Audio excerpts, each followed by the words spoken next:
I never imagined that something as simple as a family dinner could shake the foundation of my marriage.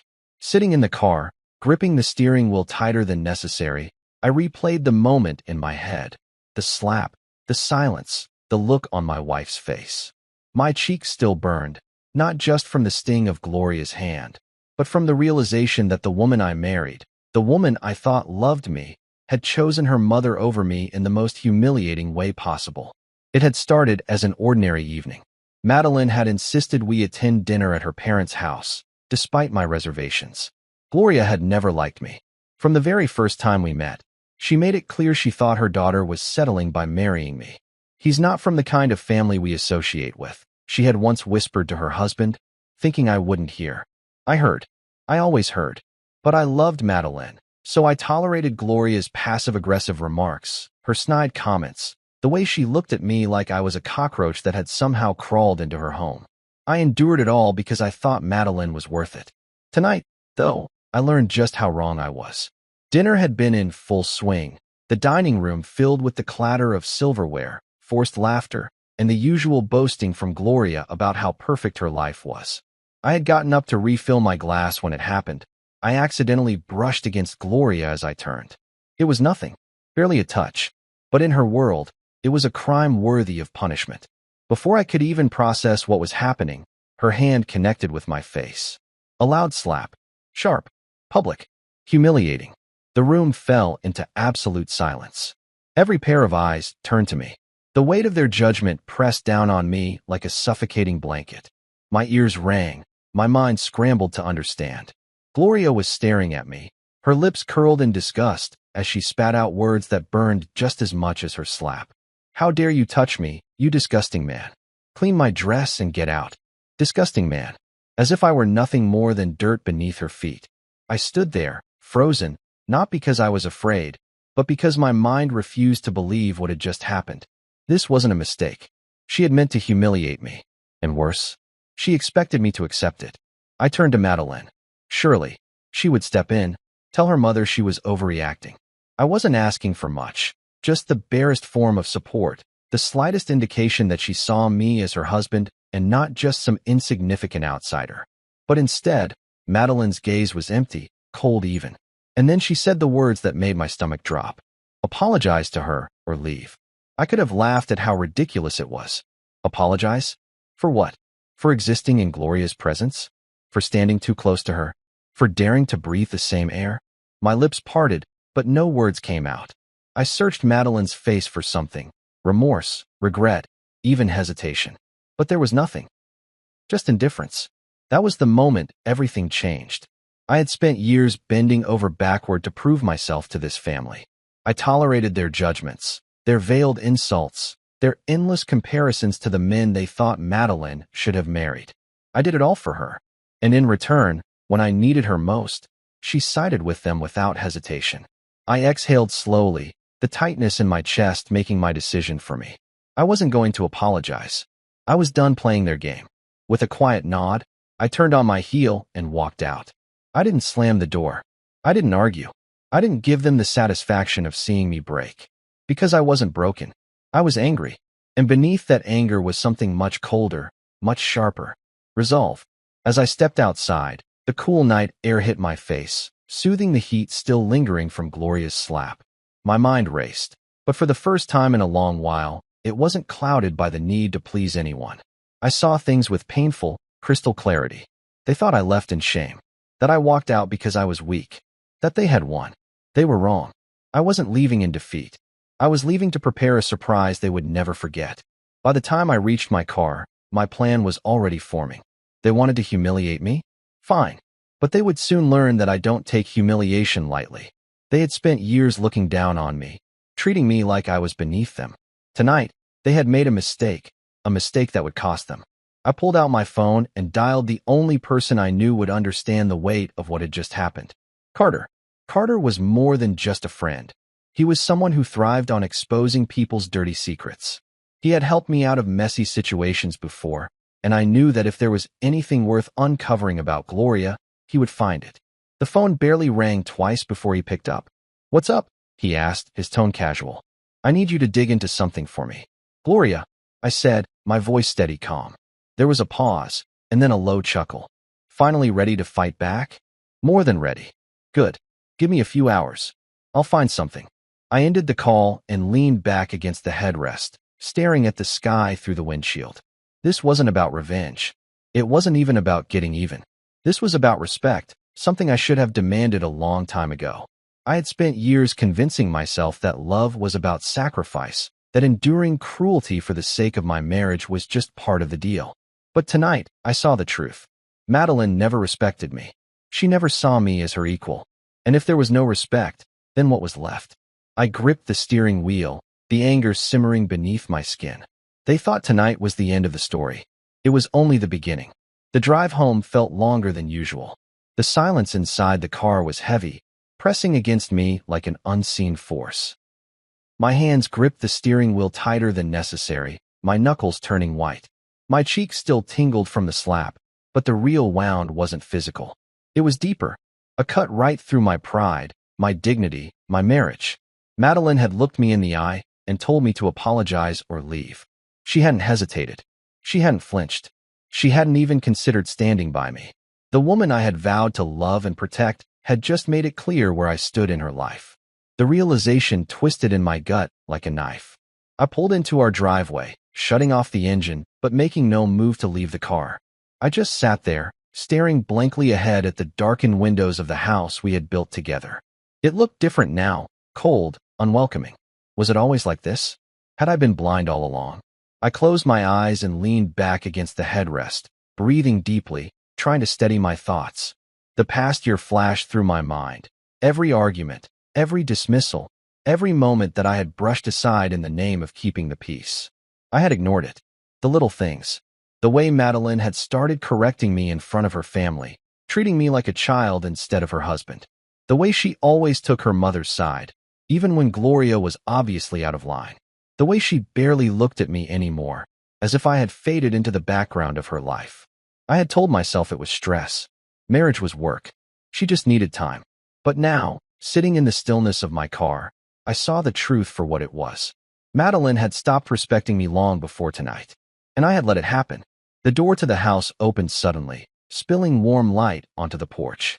Madeline stood in the doorway, arms crossed, her face unreadable. I exhaled slowly, then got out of the car. "You're back early," she said, as if I had just come home from running errands and not walked out of her parents' house after being humiliated. I stepped inside, ignoring her comment. The air between us was thick, like the tension before a storm. I walked past her, straight to the kitchen, and poured myself a glass of water. My hands were steady, but my pulse hammered beneath my skin. Madeline followed, stopping in the doorway, watching me. "Are you going to talk to me?" she finally asked. I took a sip of water before setting the glass down. Then, I met her gaze. "Talk to you about what?" My voice was calm, but there was an edge to it. She scoffed. "Don't act like you don't know. You embarrassed my mother tonight." I let out a humorless laugh. "I embarrassed her?" I repeated, shaking my head. "You saw what happened, Madeline. She slapped me, in front of everyone, and you told me to apologize." Madeline shifted uncomfortably, arms tightening around herself. "You should have just apologized and let it go." I stared at her in disbelief. "Let it go," I echoed. "Your mother humiliated me in front of your entire family, and you want me to just let it go?" She sighed, exasperated. "She overreacted, I admit that. But you know how she is. She was raised differently. She values respect." I barked out a bitter laugh. "She values respect?" The woman who just disrespected me in front of everyone. I took a step closer. "And what about you, Madeline? Do you value respect? Because you didn't give me any tonight." She flinched, but quickly masked it with irritation. "Why are you making such a big deal out of this?" I stared at her, searching for something in her eyes. Regret, guilt, even a flicker of hesitation. But there was nothing, just annoyance. That was it. The moment I knew. I had married a woman who didn't care how she made me feel. A woman who saw her mother's respect as more important than mine. A cold, numbing sensation spread through my chest. "Madeline," I said quietly, "tell me something." She hesitated. "What? If I had slapped your mother tonight, in front of everyone, would you have told her to apologize to me?" Her lips parted slightly, but no sound came out. The hesitation lasted just a second, just long enough for me to see the truth in her eyes. She wouldn't have. She wouldn't have even considered it. Her silence spoke louder than any excuse she could have made. I nodded, stepping back as the weight of that realization settled in my bones. I see. She frowned. What does that mean? It means, I said, voice even, that I finally understand where I stand in this marriage. Madeline rolled her eyes, frustration clear in every movement. Oh my God, stop being so dramatic. It was one night. One argument. Are you really going to act like our entire marriage is ruined because of it? I exhaled through my nose, looking away. No, I admitted. Our marriage was ruined long before tonight. She tensed. Excuse me. You stopped respecting me a long time ago, I said simply. I just refused to see it. Her jaw tightened. You're being ridiculous. You're blowing this out of proportion. I smiled, but there was no warmth in it. Maybe. Or maybe I've just finally had enough. She opened her mouth to argue, but I didn't wait to hear it. I turned and walked past her, heading upstairs. Where are you going? She called after me. To get some sleep, I said without looking back. But that was a lie. I wasn't going to sleep. I was going to think. Think about the years I had wasted. Think about the respect I had let slip through my fingers. Think about the man I used to be before I let myself become this. Most importantly, I was going to think about what came next. Because tonight wasn't the end of this. It was just the beginning. I sat in the dimly lit bedroom, staring at the ceiling, listening to the faint ticking of the clock on the wall. Sleep refused to come. My mind was too awake, too alive with the memories of the night, the echoes of humiliation still vibrating in my chest. The slap was nothing compared to the look on Madeline's face, the sheer indifference. That was what hurt the most. I turned over in bed, glancing toward the empty space beside me. Madeline was downstairs. I could hear the distant hum of the television. She hadn't come to bed. She hadn't tried to talk to me. No apology. No attempt to fix things. She didn't care. Maybe she never had. I exhaled slowly, pushing myself up into a sitting position. The air in the room felt heavy, suffocating. I needed clarity. I needed to understand what had gone wrong. When had I lost control of my own marriage? Then, the thought struck me. Gloria. Madeline hadn't always been this way. There was a time when she was warm, loving mine. But over the years, something had changed. Gloria had changed her. The poisonous whispers, the constant judgment, the subtle conditioning. It had all led to this moment, where my wife saw me as nothing more than an inconvenience. And I wasn't going to sit back and accept it anymore. I reached for my phone and dialed Carter, my best friend since college. More than that, he was an attorney, and one of the sharpest minds I knew. If there was anything to find on Gloria, Carter was the man who would dig it up. The call barely rang twice before he answered. Man, it's past midnight. This better be good. I let out a short laugh, but there was no humor in it. Oh, it's good, I said, rubbing a hand over my jaw. I need a favor. Name it. I took a deep breath. I need you to dig into Gloria. Everything. Bank records, property, any legal troubles, anything shady. If she's hiding something, I want to know about it. There was a slight pause before Carter spoke again. This about what happened tonight. I clenched my jaw. Of course, he already knew. News traveled fast in Madeline's family, and her relatives thrived on gossip. Yeah, I admitted. And I have a feeling this goes deeper than just her being a controlling nightmare. Carter let out a low whistle. All right, give me a few hours. I'll see what I can find. I nodded to myself. Appreciate it. Always. You deserve better than this crap, man. I hung up and exhaled slowly, feeling a small sense of relief. At least I was doing something. I wasn't just sitting here, waiting for another slap, another humiliation. I lay back down, staring at the ceiling. If Gloria had secrets, I would find them. And when I did, she would learn that humiliating me had been the worst mistake of her life. Morning came with an eerie stillness in the house. I woke up feeling oddly refreshed, my mind clear. For the first time in a long time, I felt like I had control. I got dressed in silence, listening for any signs of Madeline. She was still in the guest room. Good. I had no interest in pretending everything was normal. By the time I made my way downstairs, my phone vibrated with an incoming message. Carter, you're going to want to see this. My heart pounded. I quickly grabbed my keys and left the house without a word to Madeline. Carter's office was in a sleek downtown building, modern and minimalistic. When I walked in, he was already waiting, a folder in his hand, and a knowing smirk on his face. That was fast, I said, shutting the door behind me. I don't play around, he replied, sliding the folder across his desk. Take a look. I opened it, my eyes scanning the pages. And then I froze. There it was. Multiple bank transactions, large sums of money wired to a private investigator, a hidden real estate property under a false name, shell companies, and then the biggest bombshell of them all, an affair. I slowly placed the papers down, staring blankly at them. She's been cheating on Richard? I asked, almost disbelieving. Carter nodded, leaning back in his chair. For years. And she's been covering it up with those fake business trips. He let out a dry chuckle. Gloria's not just a control freak. She's a fraud. I swallowed hard, my mind racing. I had expected something, but not this. This was nuclear. What are you going to do? Carter asked, studying me. I met his gaze. I'm going to use it. His eyebrows raised slightly, but he nodded. Figured you'd say that. Just be careful. Women like Gloria don't go down without a fight. I stood, sliding the folder back to him. That's fine. I'm not fighting. I'm ending this. As I walked out of Carter's office, my pulse pounded with anticipation.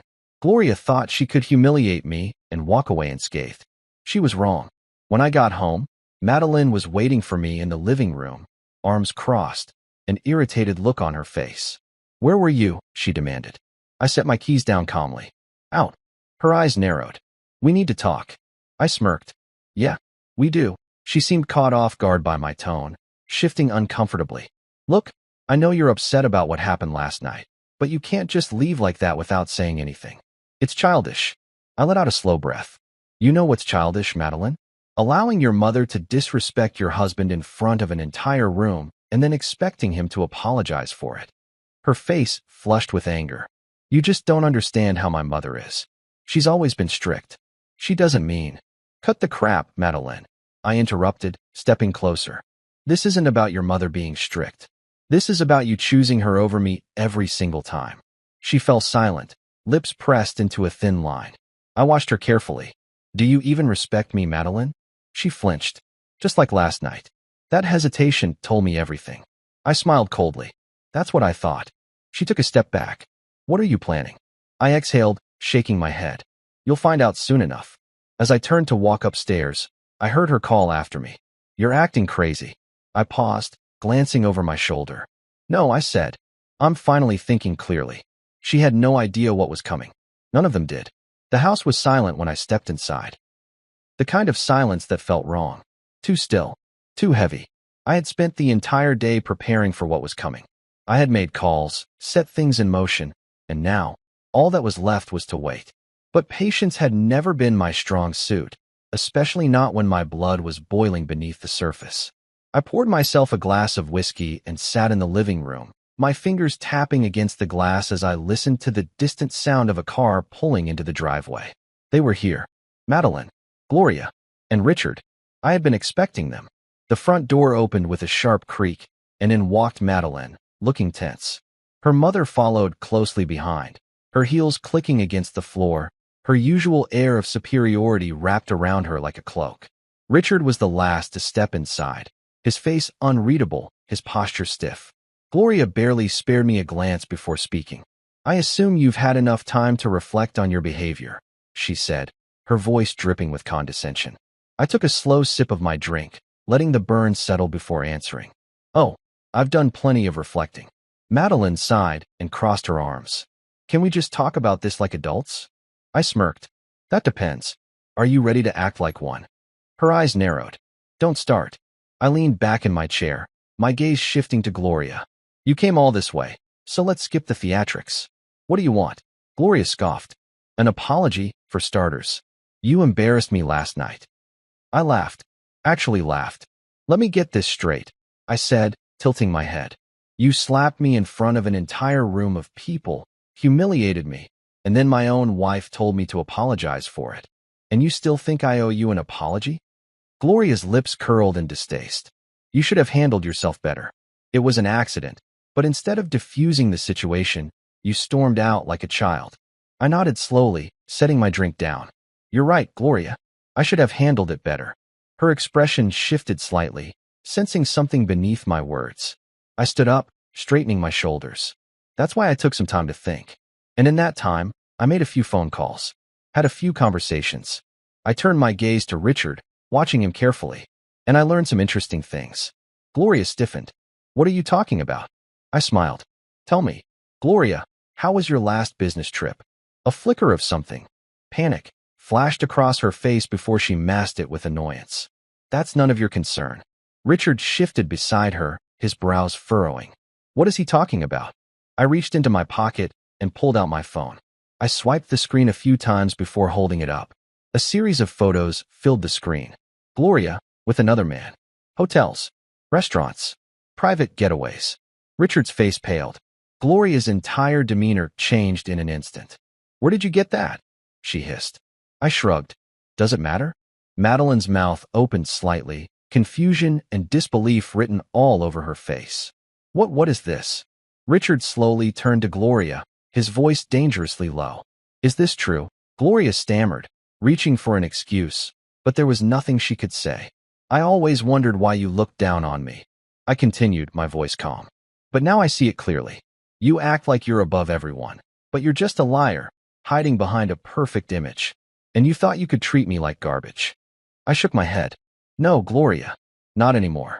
Richard took a shaky breath, his fists clenching at his sides. You've been cheating on me? Gloria's panic escalated. Richard, please, it's not.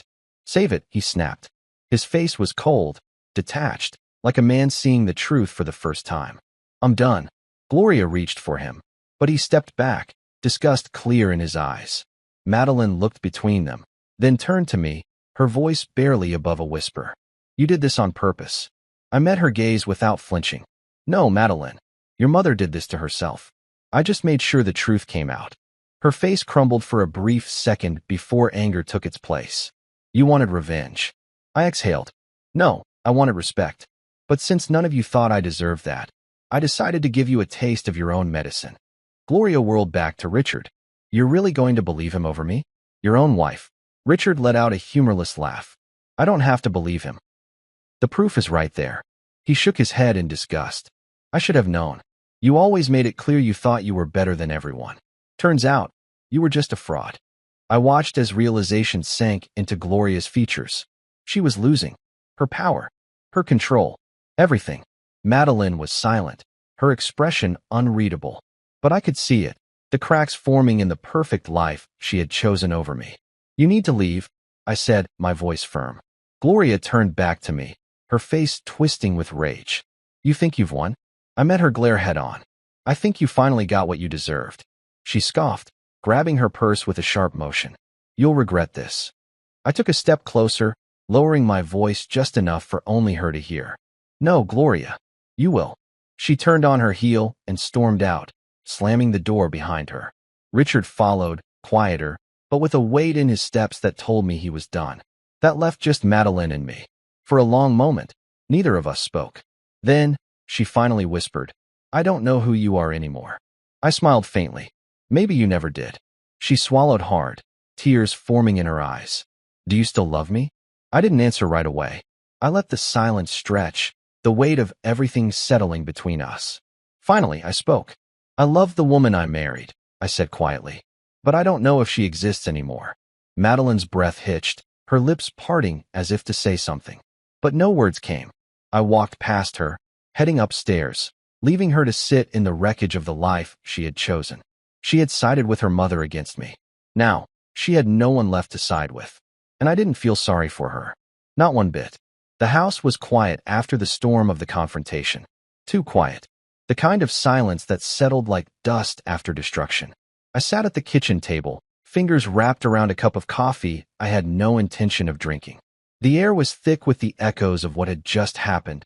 Gloria storming out, Richard walking away, and Madeline left standing there, shaken but not broken.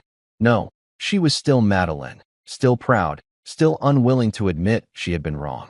I could hear her moving upstairs, her footsteps slow, hesitant, as if she was debating whether to come down and face me. I had spent years trying to decode her emotions, trying to understand the inner workings of a woman who once loved me, but had slowly, methodically, stopped. But tonight, I didn't care to understand her anymore. A sharp knock on the door broke my thoughts. I knew who it was before I even opened it. Carter. I unlocked the door and stepped aside. He walked in, tossing a file onto the kitchen counter. I found more, he said simply. I raised an eyebrow. More? Carter smirked. You didn't think Gloria's affair was the only skeleton in her closet, did you? I exhaled slowly, already knowing I was about to hear something that would make the situation even worse. For them, not for me.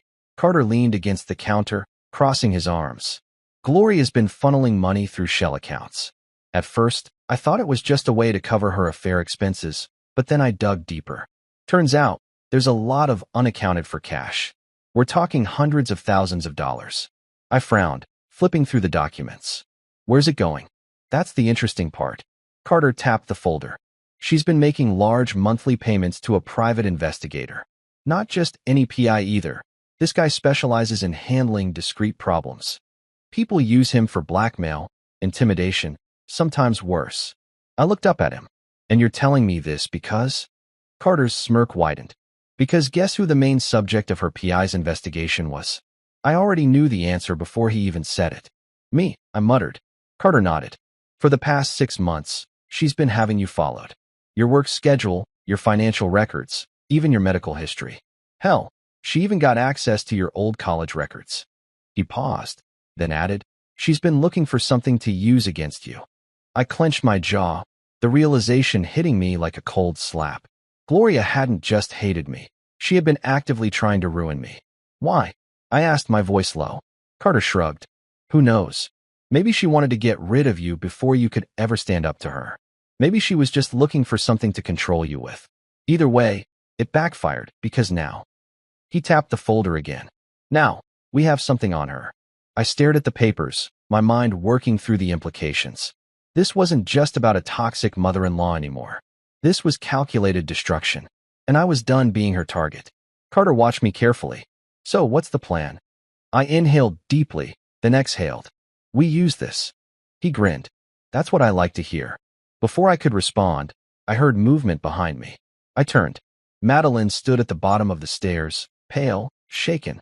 She had heard. Her eyes darted to the file, then to me. What is this? I didn't bother hiding it. Your mother's been paying a private investigator to dig up dirt on me. She's been trying to find a way to destroy my life.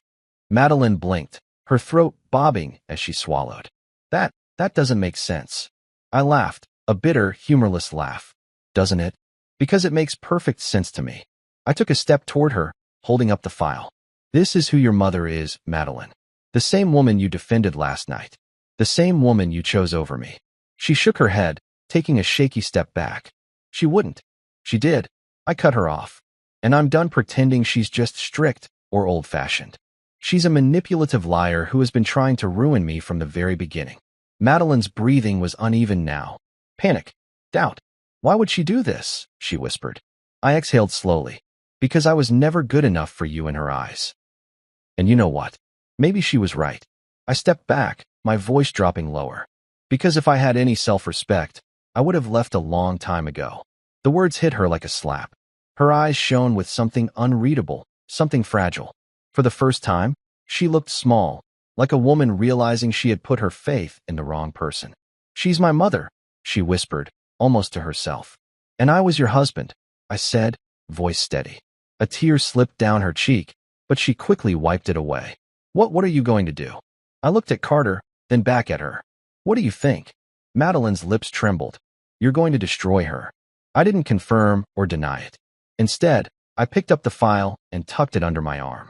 You should go see your father, I said. He's going to need support. She didn't move. She just stood there, watching me, realizing that she had lost something. Maybe she still loved me. Maybe part of her had never thought this would happen. But it did. And now, it was too late. I walked past her, Carter following behind me. As I reached the door, I paused for a brief moment. Then, without looking back, I said the words I never thought I'd say. I don't think I love you anymore, Madeline. I stepped outside, leaving her alone in the house she had chosen over me. And this time, I wasn't coming back. I sat in my car outside the house, gripping the steering wheel as the weight of everything settled over me. The silence inside the vehicle was almost suffocating, but it was nothing compared to the storm that was about to hit. Gloria had built an empire of deception, a perfectly crafted illusion of power, respectability, and control. She had spent years dictating the lives of those around her, molding them into what she deemed acceptable. But all illusions eventually crack, and I was going to shatter hers. I started the engine and pulled out of the driveway. My destination was clear: Richard's house. When I arrived, the house was dark, except for the dim glow of the porch light. I knocked once, then twice. I could hear movement inside before the door creaked open. Richard stood there, disheveled, his shirt wrinkled, his face pale. He looked like a man who had just realized the last 20 years of his life had been a lie. He blinked at me, as if unsure whether to invite me in or slam the door in my face. I made the decision for him. I stepped inside. The living room was a mess. Papers scattered across the coffee table, an untouched glass of whiskey sweating on the side table. The television was on, but muted, the news ticker scrolling across the bottom of the screen. Richard sat down heavily on the couch, rubbing his temples. "I assume you're not here to gloat," he muttered. I sat across from him. "No, I came to talk." He let out a dry, humorless chuckle. "Talk about what?" "How my wife has been screwing another man. How she's been lying to me for years. Or how she's been throwing money at private investigators to dig into your life, instead of focusing on her own failures." I didn't respond. He already knew the answers. He sighed, leaning back. "You're divorcing Madeline, aren't you?" I studied him carefully. "Would you blame me?" His jaw tightened. "No, I wouldn't." Silence stretched between us, thick with the weight of our shared misfortune. Then, Richard shook his head. "I always knew there was something off about Gloria. She always needed to be in control. Even when we were young, it was always about her image, her reputation. I just never thought." He trailed off, running a hand over his face. I was a fool. I watched him for a moment before speaking. "You're filing for divorce, aren't you?" He let out a slow breath. "Yes." A part of me felt sorry for him. He had spent his entire life devoted to a woman who saw him as nothing more than a tool. But another part of me knew this was justice. She had built a house of lies, and now it was crumbling. "She won't go down without a fight," I warned. Richard's mouth curled into a bitter smirk. "Let her fight. She's got nothing left to use against me. And the truth? It's the one thing she can't control." For the first time in years, I saw something in Richard's eyes that I hadn't seen before. Freedom. Gloria had lost. The next morning, I woke up to chaos. I had barely gotten out of bed when my phone buzzed repeatedly. Text messages, missed calls. Some from Madeline. Some from unknown numbers. But the one that caught my attention? A news article. I clicked the link, my eyes scanning the headline. Prominent socialite Gloria D. caught in scandal. Allegations of infidelity, fraud, and embezzlement surface. I let out a low whistle, scrolling through the article. Someone had leaked everything. The affair, the secret bank accounts, the shady transactions. And at the center of it all, Gloria, unraveling before the public eye. My phone rang. I picked up without hesitation.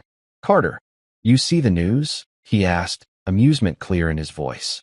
"I see it," I said, still skimming through the details. "You're welcome," he added. I paused. "You leaked it?" Carter laughed. "I just made sure the right people found the right information. The rest took care of itself." I shook my head, a small smirk forming. "She's going to go ballistic." "Oh, she already is. Her lawyer's scrambling to do damage control, but there's no spinning this one. She's finished." A deep sense of satisfaction settled in my chest. Gloria had spent years looking down on me, treating me like I was nothing. And now, she was the one with everything to lose.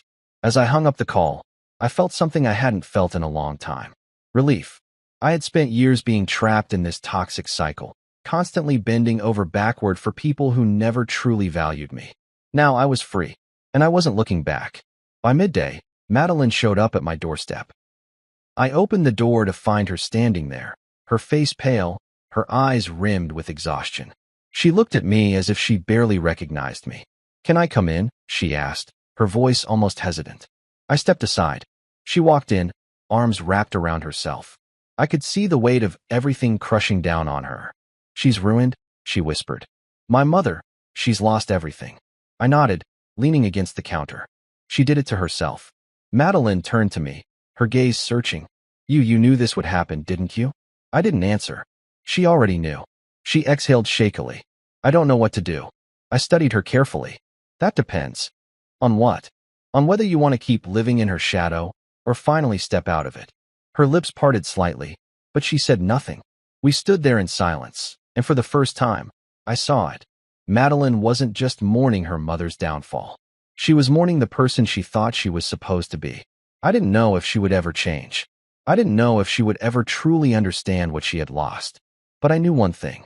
I was done waiting for her to figure it out. You should go, I said quietly. She flinched, as if the words had physically hit her. But she didn't argue. She just nodded, turning toward the door. And as I watched her leave, I knew. This time, it really was over. No more second chances. No more waiting. No more looking back. For the first time in years, I was finally, truly free. The days that followed were a whirlwind of destruction. For Gloria, for Madeline, and for the entire illusion they had built over the years. I watched from a distance as their world crumbled, piece by piece. I had spent too long being the punching bag, the one they ridiculed, dismissed, and discarded when it was convenient. But now, I was simply a spectator, and they were the ones drowning. It started with Richard officially filing for divorce. The moment he served Gloria the papers, the real storm began. He had spent years being the silent, obedient husband, but something inside him had snapped. And once that leash was broken, there was no fixing it. Gloria was furious. She tried damage control, but it was already too late. The news of her affair had spread like wildfire, and in a world where reputation was everything, she had become a walking scandal. She went from being a woman people feared to a woman they pitted. Her so-called friends, the ones who had always gossiped behind her back but smiled to her face, were the first to abandon her. Her standing in high society? Destroyed. The invitations to exclusive events? Revoked. The carefully curated image she had spent decades building? Shattered. But the real blow came when her lover's wife found out. Turns out, Gloria wasn't his only affair. And once his wife got wind of everything, she did what any wealthy, scorned woman would do.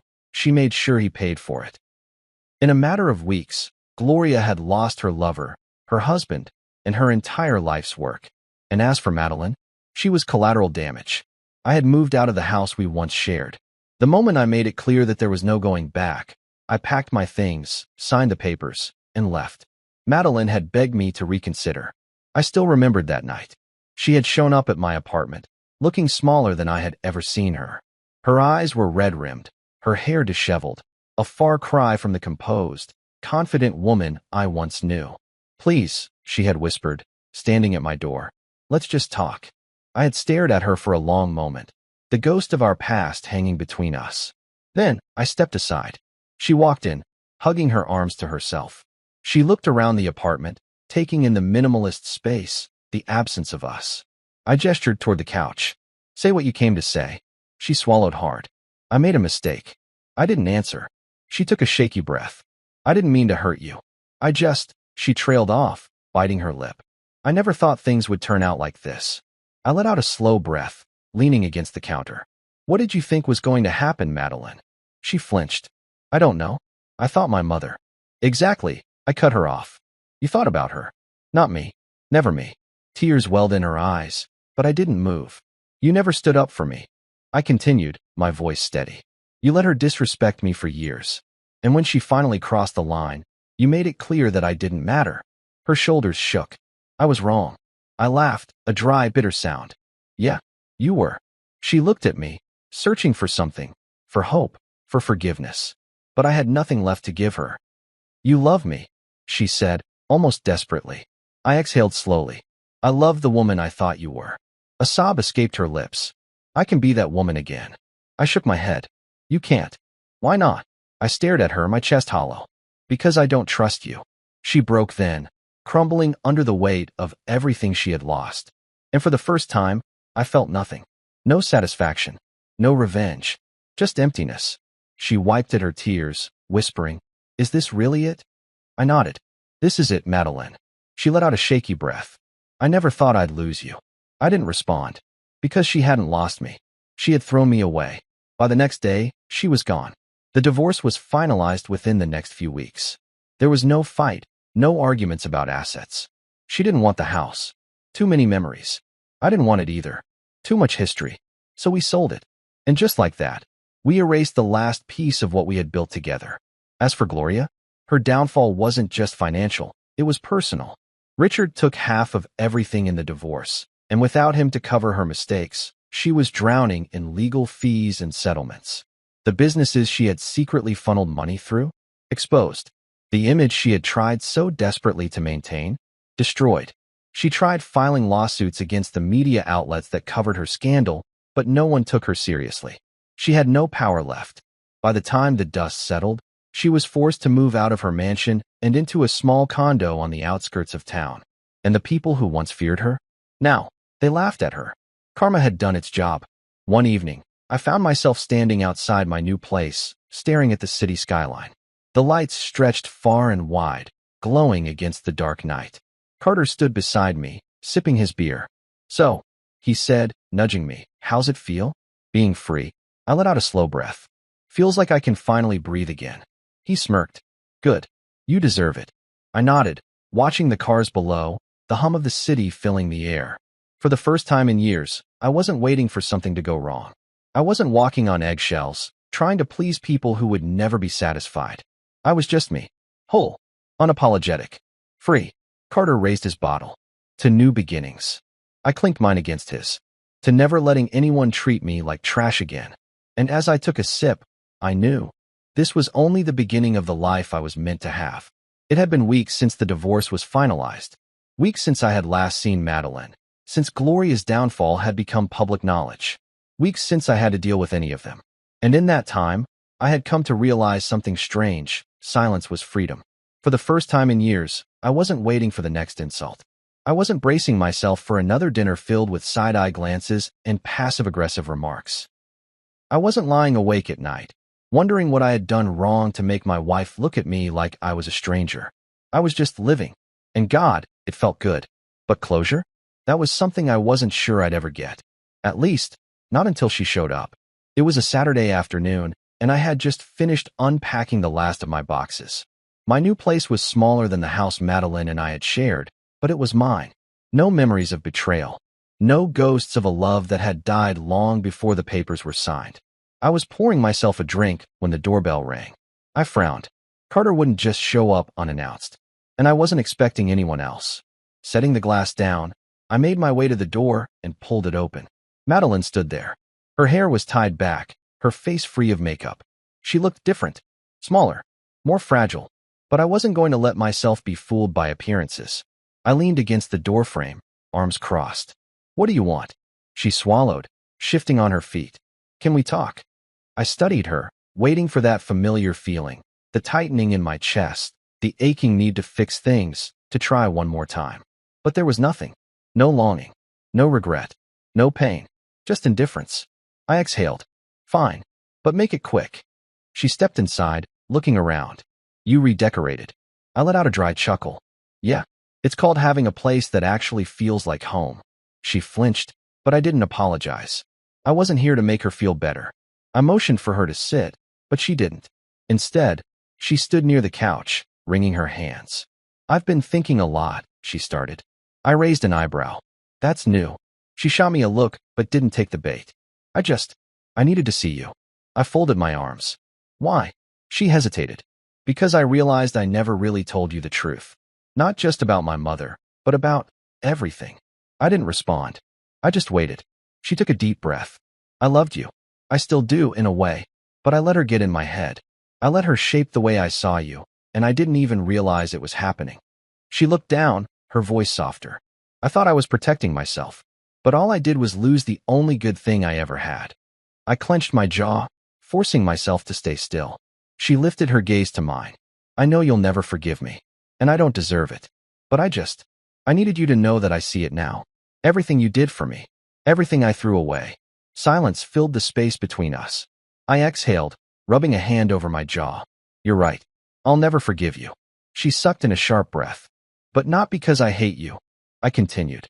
"I won't forgive you because I don't need to. That part of my life. It's over." Her lips trembled. "I understand." I nodded. "Good." She swallowed hard. "I'm leaving the city." That caught me off guard. "What?" She let out a humorless laugh. "Yeah, I can't stay here. Everything reminds me of you, of my mother, of how badly I screwed up. I need a fresh start. For the first time since she walked in, I saw something genuine in her eyes. She wasn't just looking for forgiveness. She was looking for peace. And for the first time in a long time, I felt nothing but relief. I exhaled. I hope you find what you're looking for, Madeline. A tear slipped down her cheek, but she wiped it away quickly. You too. She hesitated, as if she wanted to say something else. But then she just gave me a small nod and walked toward the door. I didn't stop her. I didn't ask her to stay. I just watched as she stepped out of my life for good. And when the door clicked shut behind her, I let out a long, slow breath. Closure. It wasn't dramatic. It wasn't satisfying in the way movies made it seem. But it was real, and it was enough. The next day, I met Carter for lunch. He smirked when he saw me. So, what's the verdict? Did she come crawling back? I took a sip of my drink. Something like that. He leaned forward. And I shrugged. She's leaving town. Carter blinked. Wait. She's leaving? Yep. He let out a low whistle. Damn. Didn't see that coming. I exhaled. Neither did I. But it's for the best. Carter studied me for a moment. You don't seem angry. I thought about that for a second. Then, I shook my head. I'm not. And that was the truth. The anger, the resentment, the bitterness, it was all gone. It had burned itself out, leaving behind nothing but quiet acceptance. Carter smirked. So, what's next for you? I smiled. For the first time in a long time, I didn't have an answer. And that was okay. Because for once, I wasn't waiting for life to happen to me. I was finally, truly, in control. I raised my glass. To new beginnings. Carter clinked his against mine. To finally living for yourself. And as we drank, I knew. This was only the start of the life I was always meant to have. Life after Madeline felt strange at first. Not because I missed her, but because I had spent years defining myself through the lens of our marriage. I had been her husband, the man trying to prove himself, the one constantly battling against Gloria's disapproval, against the shifting tides of a marriage that was already sinking. But now, I was just me, and I had to figure out what that meant.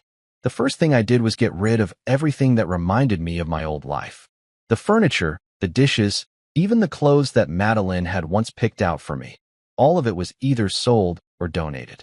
I wanted nothing to do with the person I had been when I was with her. I wasn't bitter. I wasn't angry. I just wanted to start fresh. So I did.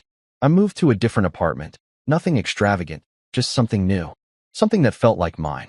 I changed my number, cut ties with people who only saw me as Madeline's ex-husband. I even switched up my routine, trying new places, meeting new people. It was liberating, in a way. No more obligations. No more expectations.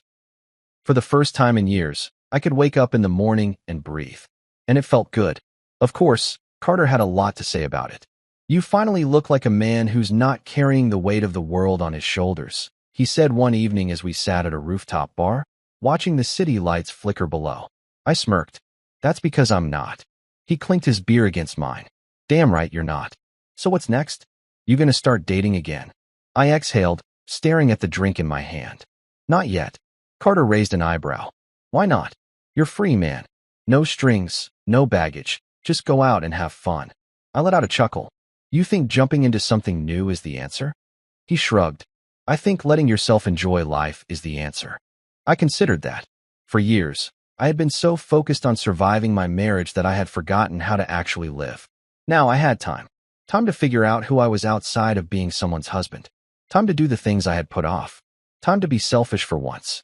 All right, I said, setting my drink down. Let's start with something small. Carter grinned. Now we're talking. Over the next few weeks, I focused on myself. I went to the gym more, not because I wanted revenge body nonsense, but because I wanted to feel strong again. I picked up old hobbies, things I had let go of because they didn't fit into Madeline's idea of what a respectable husband should do. I traveled on a whim, took weekend trips, met new people who didn't know anything about my past. For the first time, I was living without the weight of someone else's expectations. And it was intoxicating. One night, Carter convinced me to go to a social event, a gallery opening downtown.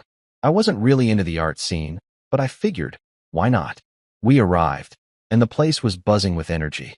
The walls were lined with abstract paintings, and people walked around with glasses of champagne, pretending to understand what they were looking at. All right, Carter said, nudging me. Tonight, No overthinking. Just enjoy yourself. I rolled my eyes. I know how to have fun. Do you though? He teased. I chuckled, shaking my head. Shut up and get me a drink. While Carter wandered off to the bar, I strolled through the gallery, taking in the paintings. Some were impressive. Others just looked like expensive scribbles. That's when I noticed her. She stood near a large canvas, arms crossed, tilting her head as she studied the piece. She was striking, not in an over-the-top way, but in a way that made you look twice. Her dark, wavy hair cascaded over one shoulder, and she had an air of confidence that was unapologetic. I don't know what made me walk over to her. Maybe it was the newfound freedom I had been embracing. Or maybe it was just time. You look like you actually understand this, I said, standing beside her. She turned, raising an eyebrow. And you look like you don't. I grinned. Guilty. She smirked. It's a metaphor for transformation. I glanced at the painting, a chaotic mix of colors bleeding into each other. Right? Definitely got that. She let out a soft laugh. Liar. I chuckled, shrugging. Maybe, but you make it sound interesting. Her eyes studied me, as if trying to figure me out. You don't seem like the art gallery type. I'm not, I admitted. But I'm trying new things. Good for you. I take it you actually like this stuff? She nodded. It's more than just paint on a canvas. It's about stories, experiences, emotions. She tilted her head. Kind of like life, really. I found myself intrigued. Not just by her words, but by the way she carried herself. Confident, unfiltered. Maybe I need a better guide, I said. She smirked. Maybe you do. Before I could say anything else, Carter appeared with drinks. Here you go, he said, handing me a glass. Then, he looked between me and the woman beside me, grinning. I see you've made a friend. I turned back to her. I didn't catch your name. She smiled. It's Sienna. I held out my hand. Nice to meet you, Sienna. She shook it, her grip firm. Likewise. Carter gave me a knowing look, but for once, I ignored him. Because for the first time in a long time, I wasn't thinking about the past. I wasn't replaying what went wrong or wondering if I could have done anything differently. I was just here, in the moment. And damn, it felt good. Later that night, as I walked through the city streets, I found myself smiling. Not because I had met someone new, not because I had finally moved on, but because I had finally let go. For years, I had been stuck in a cycle, fighting for respect, for love, for a place where I belonged. Now, I realized I didn't need to fight anymore. I didn't need Madeline. I didn't need validation from her family. I just needed to live. And as I looked up at the night sky, breathing in the cool air, I knew one thing for sure. The best part of my life was only just beginning. There's something poetic about watching the people who once looked down on you fall apart. Not because I actively sought revenge. No, I had long since made peace with my past. But because life has a way of balancing the scales, and I had a front row seat to the chaos unfolding. Gloria had lost everything. Her high society friends turned their backs on her. Richard took half of everything in the divorce, and the media wouldn't let her scandal die. She tried clawing her way back into relevance, but her name had been tainted beyond repair. And the final blow? Her bank accounts were frozen after an investigation into the financial fraud Carter had uncovered. Turns out, funneling money through shell companies isn't a good long-term strategy. She went from living in a mansion with housekeepers at her beck and call to a modest condo in a neighborhood she once sneered at. The woman who had once told me I was beneath her daughter had now become a cautionary tale. And I was thriving. One afternoon, Carter and I sat at a small outdoor cafe, watching the world pass by. You hear about Gloria? He asked, taking a sip of his coffee. I smirked. I try not to keep up, but let me guess. She's in trouble again. He chuckled. More than trouble. She got evicted from her condo. Apparently, she couldn't keep up with the payments. I raised an eyebrow. You're kidding. Nope. Carter leaned back in his chair, looking entirely too pleased. She's staying with some distant relative now. Word is, she's trying to sell her jewelry to keep afloat. I let out a slow whistle. The mighty had truly fallen. Guess karma finally caught up with her. I mused. Carter smirked. Guess so. We sat in silence for a moment, the weight of it all settling. Years ago, if someone had told me I would be sitting here, completely unaffected by the mess Gloria and Madeline had made, I wouldn't have believed them. But now, I felt nothing. No anger. No resentment. No desire to rub it in. Just peace. And that was enough. A few days later, I received a call from an unknown number. I almost ignored it, but something told me to pick up. Hello. There was a pause. Then, a hesitant voice said, "It's me, Madeline."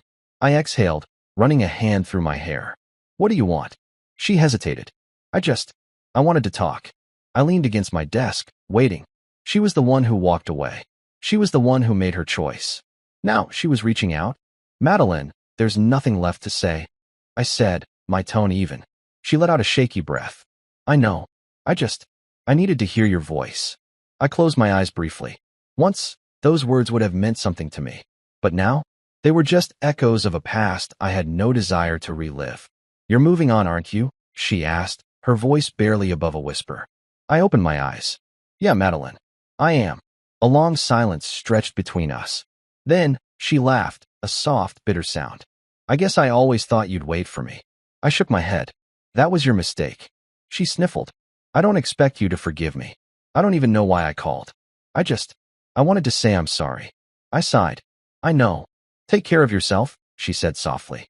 "You too." Then, she was gone. And with that call, the last piece of my past was finally put to rest. A week later, I found myself back at the gallery where I had met Sienna. I wasn't expecting to see her again, but there she was, standing by a new painting, her dark hair cascading over her shoulder, completely absorbed in the art. I hesitated for a moment, then walked up beside her. "Still pretending I know what I'm looking at," I said. She turned, a smirk playing at her lips. "Still terrible at it." "Absolutely." She chuckled. "At least you're honest." I glanced at the painting, tilting my head. "This one's different from the last. More chaotic." She nodded. "It's about rebirth. The artist painted it after going through something that completely changed their life." I studied it for a moment. "Seems fitting." Sienna raised an eyebrow. "Why is that?" I met her gaze. "Because that's exactly what I'm doing." Her lips curved into a knowing smile. "Starting over?" I nodded. "Something like that." She took a sip of her drink, watching me closely. "Well, for what it's worth, I think new beginnings are a good thing." I exhaled, feeling lighter than I had in years. "Yeah, I think so too." And for the first time in a long time, I wasn't just saying it. I meant it.